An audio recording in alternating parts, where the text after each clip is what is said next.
But I want to start off by thanking Simone Talma Flowers, the iACT Board of Directors, for this honor and this recognition. And I'm delighted to be here accepting this on behalf of the Baha'i community. We Baha'is believe that the most important task before us is bringing about the oneness of mankind.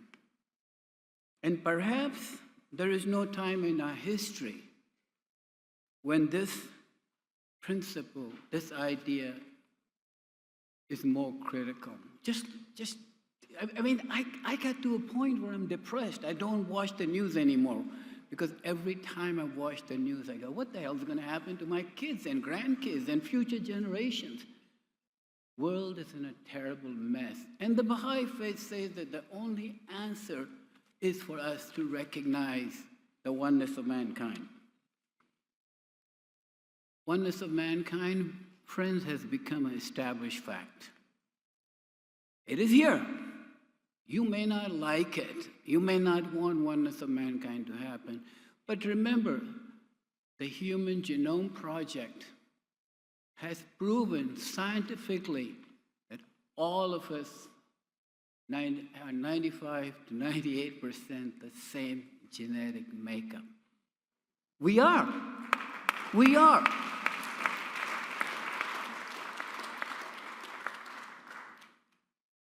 The speed of travel, internet, telecommunications have all worked together to bring us together. I used to make jokes about, I want to see the oneness of mankind and go to Costco on a Saturday.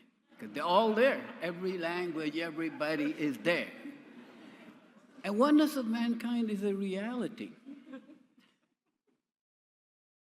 What we now need is a new paradigm. We need moral clarity. We need psychological understanding and a spiritual awakening to recognize what is in fact reality. We are the same. We live together. Loving your neighbor is wonderful.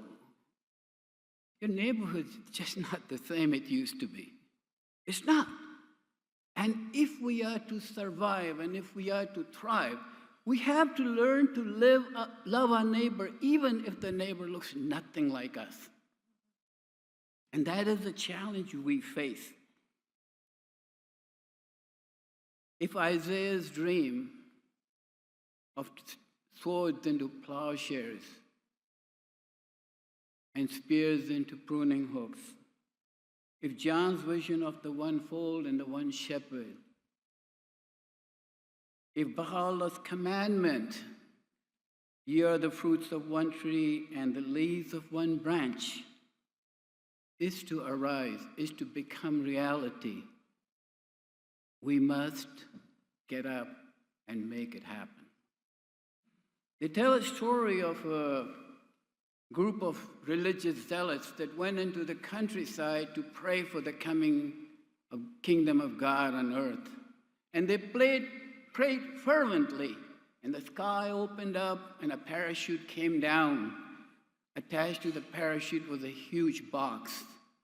They opened the box, and inside that was a smaller box that said, the kingdom of God on earth, and do-it-yourself kit. Dear friends, if the world is to become better, if we are to achieve peace, if we are to achieve the oneness of mankind, which is the vision, the dream of all the prophets of old, it starts out by saying, you are made in the image and likeness of God.